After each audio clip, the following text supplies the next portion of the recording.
as a friendly devil's advocate as watching this space, I know that you'll have a great amount of data, just like any tech company, or you did being more active at Blackboard, of like who's using what and all the tools. And there are many tools in Blackboard, as people probably many. I'm sure people in our audience, if they're at a college, they have used it on some level, either as an administrator, as a professor, or both. And a lot of the tools don't get used. Have you? Does this? I guess, was this ever a concern about, there's all the idea that, they could change learning or hopefully improve, I'm sure, learning, but it takes the professor to actually go in and do something different. Has this ever been a concern about the low level or the relatively low number of features that are used on average of and it's not just Blackboard, it's any of the so the answer is, and this may surprise you, I don't have that concern. Okay. Let me say up front, as you mentioned, I'm not affiliated with Blackboard anymore. Right. And I wouldn't want anyone to take any comment I make and somehow attribute that to Blackboard. No, certainly Blackboard would not. It gives you a good perspective. If you're watching Blackboard, I didn't do it. Okay. No, for two reasons. First, my belief is that a learning management system is like an operating system for education. And the way that I thought about it was that there's 20% of functionality tools that 80% of faculty care about and use. Discussion boards, chat tools, a grading engine. The grade book. The grade book, certain parts of quizzing. And then there's the 80% of tools that only 20% of faculty care about because they're specific to a particular discipline. They're specific to a particular pedagogical approach. If you're using e-portfolios and creative arts versus whatever the examples may be, simulation-based learning. And so my hope and dream 20 years later is that we could walk into a university, open up a course website, and see that while you could recognize that there's a kind of off-the-shelf or industry standard platform behind it, the actual learning environment is very distinct to that faculty member of what they're trying to accomplish in the particular tools. So the idea that there are a number of tools that are not relevant to any one faculty member, to me, is not at all. Just as the App Store at Apple has all sorts of stuff I don't care about on my iPhone.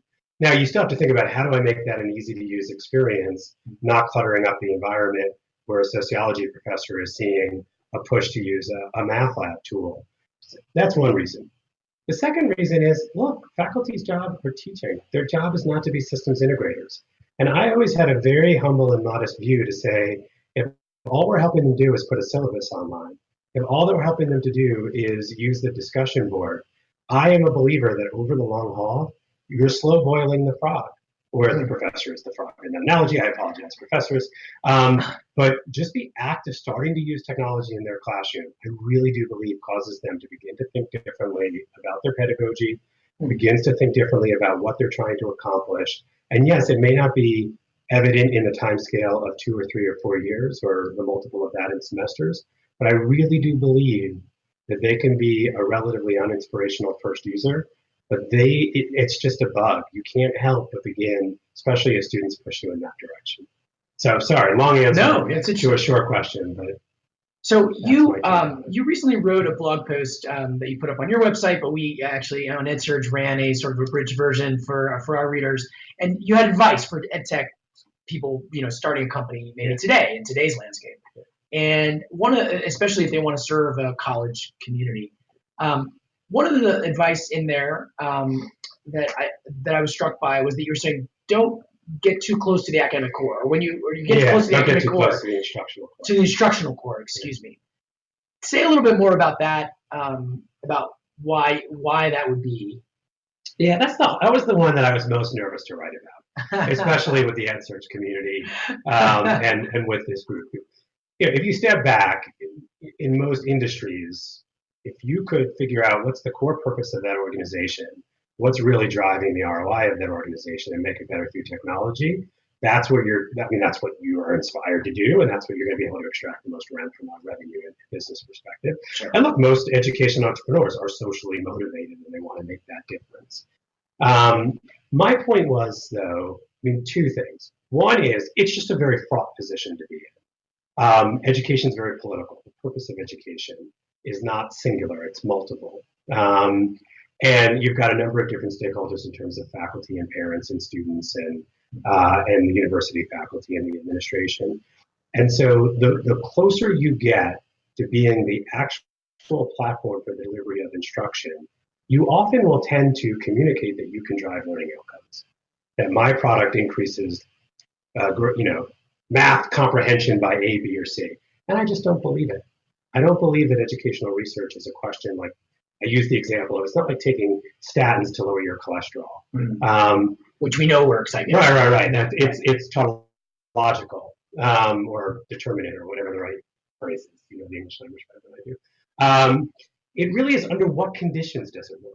So the closer you get to the instructional core, the closer you get to the political crosshairs of these different stakeholders that are involved, the more you tend to overstate and overhype your actual impact on instruction.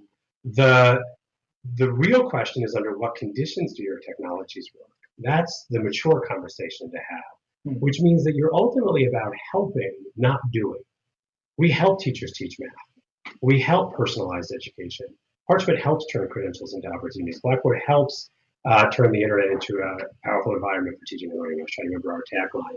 Now, the copywriters always hate help because it's this like squishy word that weakens the punch, but that's that. And I use the example of Pearson, which is a great company. I say this in admiration, but once upon a time, Pearson was not one brand across, but lots of different brands, right? All Simon & Schuster, all the different imprints, Madison Wesley. And they began to put all their brands into one, Pearson, and get very deep into the instructional process and make very strong statements about the value they were going to deliver in that instructional process. And I think both the ubiquity of Pearson in the educational process, now that they were one brand, everyone realized everything they did. And I think a direct role, instead of being an enabler, being a deliverer, I think that's a tough position to be in. So my advice is there's a lot of impact you can have by helping teachers, by maintaining their centrality in the process, by having that humility in how you phrase yourself, and by avoiding all of the scary things that can happen if you try to really sign up to deliver in some sort of statin way teaching and learning outcomes. So I'll take the hate mail now, but that's my belief, and I'm sticking with it. I have one other question about the LMS space broadly before we move on to some of the more recent work you've been doing. And that is, I guess, because you've been in this so long, I can't help but ask, is there anything that has almost that has kind of disappointed you in the way things have evolved, or maybe it's not or surprised you about how things have changed back when you had this kind of vision for what you hoped would happen versus what actually happened? Is there anything that maybe it could be surprised you most? But yeah, I mean, and I don't want to be like the curmudgeon 20 years ago. I mean, first up, as you know, I'm usually the outlier on a panel when people say, is education going to change X in 5 years? I'm always the one who says no. Like, I tend to think 10, 15 years. I see. Even with that, 20 years later, in 1998, we talked about the flipped classroom. In 1998, we talked about Star Faculty teaching global audiences. What's the move now? Right. So I would say even I am surprised by the slow pace by which, now, it feels fast if you're the MOOC revolution. There's no MOOC revolution. Like, literally, there's a direct line between, that and Fathom and University Alliance and Hungry Minds, and you're talking some deep tracks for people who don't know. But there were some there's a direct line to these things. It just took that long to manifest itself. So I would say, even as someone who tends to measure the timescale of change in higher education in the 10-year increments, it still takes a very long time. And I would say I am surprised that learning management systems have not changed as much as they could have, given social, mobile, data-driven algorithms, all the ways in which the general technology world has changed. I'm surprised that learning management systems still roughly look, feel, and taste the way they did back in the day. But that makes me sound like a curmudgeon. Well, you're welcome to whatever the perspective is. So thank you for sharing that. You made an interesting decision after you left Blackboard immediately. You went an academic route yourself. Yeah. Why that choice, and just kind of why that move? And tell a little bit about what you did for those who may not be aware of your bio. Yeah. So it really is just the thing I would have done if Blackboard hadn't worked out. So literally 4 weeks after starting Blackboard, I took the GREs. That's how confident I was. Oh, wow. You didn't tell your investors that. No, we didn't have, I didn't even know that we could get investors. So what I had always studied to be and hoped to be was an academic, to be a professor in sociology. So eventually got to the point where it was the right time to leave Blackboard, got my PhD in sociology of education, and then became a tenure track professor at ASU. Um, and did that for a few years. The first summit, though, coincidentally, was where I came across a company that eventually became the basis of Parchment. Couldn't stop thinking about it. And it wasn't from a lack of love of the academic life. It was just even more, I kind of got hooked on the idea of Parchment. And so eventually jumped back into ed tech. And I guess that is an interesting perspective, having been now a faculty member and an entrepreneur.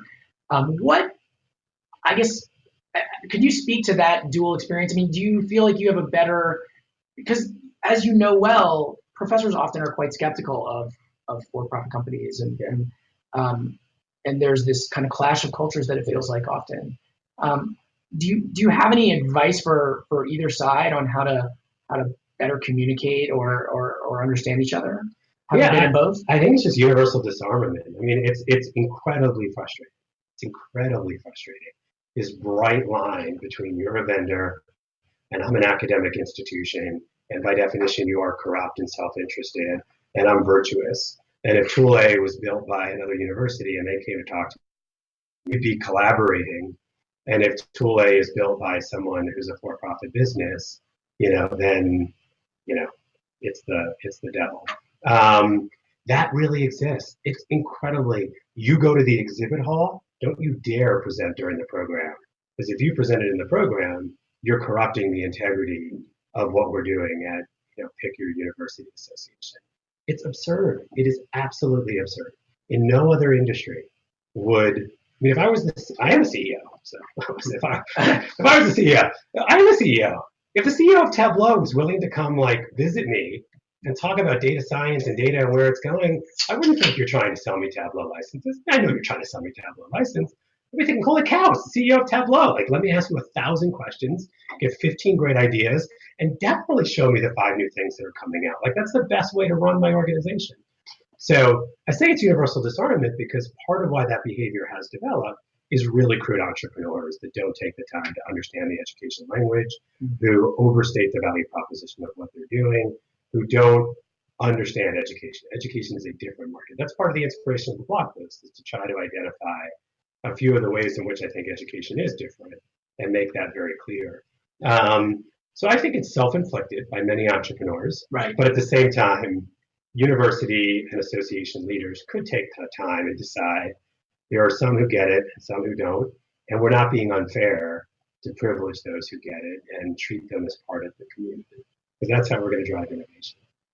It sounds like some sort of Camp David retreat is needed, yes, or something to have the two sides meet. So you mentioned Parchment, and I'll ask a question about that, and very soon we're going to get to the audience questions as well. So folks that have them out there, you can press the icon, the hand icon. I think it's been interesting. I've talked to you about this project over a couple years, and it seems like the elevator pitch for Parchment it seems like about the transcript and reinventing what that means.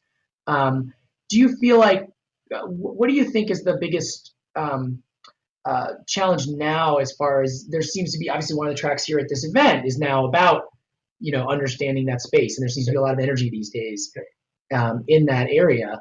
Do you feel like, I guess maybe I think people probably understand or be aware kind of what you're doing, but what's next? What are you excited about fast forwarding through now that you've kind of established Parchment? What is next as far as the way you see things changing for transcripts or credentials? Right. I love the question because we're still trying to do today. Let's just skip the part where you built Parchment and go forward. So first off, I should use this. I'm not a co-founder of Parchment. We have 3 great co-founders that I love to celebrate in case they see this. I'm sure they know I said that. So first thing is you focused on the transcript. One key piece of what's next is bringing all the different types of credentials that universities issue into the digital age. So that's the certificate and the diploma, as well as the transcript. And obviously, micro-credentialing has been a very active area as well. You see that as having is that got staying power, micro-credentials? I do. I think there's a role for the formative process on your way to a summative degree, having clear milestones credentialized for a bunch of different reasons. At the same time, I still think there's a lot of value in the summative credential, the academic transcript, the certificate, and the diploma. And there's still, the reason why I smile when you say what's next is just getting rid of paper. Just take transcripts. Typical transfer, student attends multiple colleges, maybe has to join military transcript. International students crossing national boundaries. There is so much cost and friction and lost credit and frustration that exists in our higher ed system just getting rid of paper transcripts, making them data, making them exchangeable. Of course, we are also inspired to take advantage of digital and innovate the credential, make the transcript clickable, make the extend it with comprehensive information like competency or experiential information, make it visual for certain kind of audiences that don't want to read a ledger transcript like an employer. They just want certain data elements and they want to make it really easy to access them. To make your diploma available to post on Facebook and click back for verification. Later on, I'm going to be moderating a panel on the blockchain and, potentially truly making the credential independent of the issuer by recording the issuing on the blockchain. So there's I would say a lot of the future is innovating the credential to make it more informative and actionable for the learner, for the receiver, the employer, the admissions office, the licensing board. But I don't want to lose sight of the first phase, which is we got to get rid of paper. We have to make this stuff data. And we have to allow the student mobility that's happening across a very decentralized higher ed system happen much more efficiently. So that still tends to be most of what keeps us up at night. Well, we have a video question that will bring up that person right now from our audience, and others feel free to join us. And there's a time for another one probably after this. So just bear with us here for a second. Somebody's coming up on. Hey, hi, we can hear you. You have a question for Matthew? Yeah, so just kind of going back to what Matt was talking about in terms of kind of vendors speaking the academic language and that disarmament. What do you think the responsibility of vendors is to engage in research and kind of make that research transparent? So coming from the academic side, like I just kind of a lot of times see vendors as selling snake oil to me, right? Like blowing smoke. And so I just want to see like, whether their product has been validated. So do you think that's a kind of a valid concern from the university's point of view? Yeah, I apologize for interrupting. It's absolutely a valid concern. That gets again into, not overstating what your product does and spending as much time as the conditions under which the product is successful, whether that's teacher training, whether that's something around the leadership in the school context, whether it's about, the demographic or the level of academic preparation of the student. There's all these contextual factors. That's where the magic happens. The hard part of ed tech is it's just so broad, right? There are teaching and learning applications, there's financial aid applications, all the way to like tuition, income sharing platforms on the financial side. So that responsibility varies across that continuum. But I believe it's so critical not only to do that research, but that's an example where I don't think the best people to promulgate that research is the vendor. The best is an independent organization or your school or university client itself out presenting at different trade shows to kind of spread the word. So I think that's an important part of the disarmament. You have to be responsible in your claims and you have to back them up. But at the same time, you have to be willing to then listen to that and view it as valid information that can inform your decision making. I think that the challenge often becomes of, on our side, getting the appropriate access to the tool to do kind of validated research beforehand, before implementing it. Because a lot of times I know vendors are very protective of, their algorithms or how it's being used or, the beta testing of it. And so I think that's kind of been a challenge from our perspective of, they're just not wanting to kind of hand that over. Rob, can you say where you're coming? Do you mind sharing where you are coming from? Oh yeah, so I work at Boise State University. Oh, great. Yeah. And Matt, I feel like I'd be remiss if I didn't say that one of the things, and Rob, thank you for your question. I really appreciate it. Yeah, no worries. One of the things that you mentioned with vendor relations, I mean, I think some people will remember that Blackboard didn't always have the best reputation, and some of it was a practice about patents at some point in the company's history. And I guess, is there any lesson from that aspect of Blackboard's past? I mean, I think a lot of our readers may remember in some of that. I think in a nutshell, it was kind of a somewhat aggressive stance on kind of pressing Blackboard's patent and suing other companies in some cases. And that was seen, I think, in a lot of academic spaces as evidence, in fact, of a kind of different culture and different and not partnering. Yeah. Well, I would say first, and again, this is where I want to be careful because there is a I know you're not with Blackboard. That has a leadership team, and they probably wouldn't appreciate me either endorsing the idea of a negative reputation or refuting it in a different way. I would say, but certainly early on, we were truth, justice, and the American way. We were about using technology to improve teaching and learning, making it obscenely easy for faculty, a level of excitement and passion. Much of it was brand transference to Blackboard that I'm not sure we necessarily deserved. A lot of what the energy was again, what we talked about. I'm thinking differently about my course and teaching as a function of Blackboard as much as it was Blackboard versus FCT or something else. Right. But you're right. There certainly then was a point whereby a combination of market share and pricing and product strategy, and the patent may have been symbolic of that in terms of enforcing intellectual property.